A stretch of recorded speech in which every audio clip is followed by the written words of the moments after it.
They had planned for his absence. They had organized themselves around the shape of his death. They had made arrangements, and he had interrupted them. Over the following days, the truth arrived in pieces, the way hard truths always do.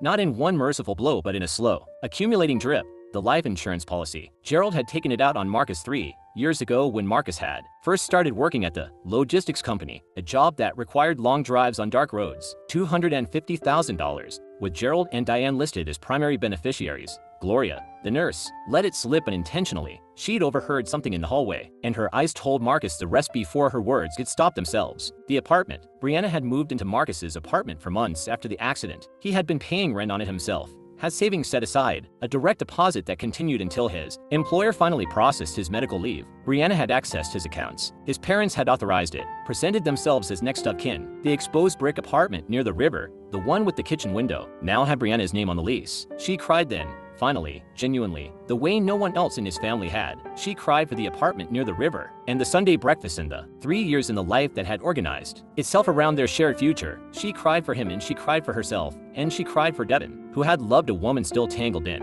another man's almost death.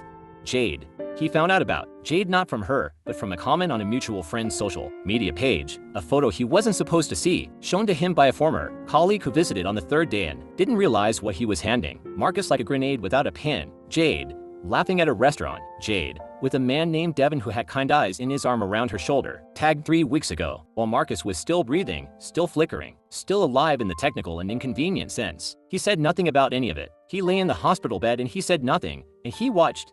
And he understood. His mother came alone on the 5th evening. The room was orange with late light. She sat beside him and folded her hands in her lap, and for a long moment she simply looked at the window. The doctors say you'll need rehabilitation, she said finally. Months of it, maybe more. Your legs. I know about my legs, Mom. She nodded. More silence. Were you happy? He asked. He didn't say asterisk when I was in the coma. Asterisk. He didn't need to. Were you okay? When you thought I was gone?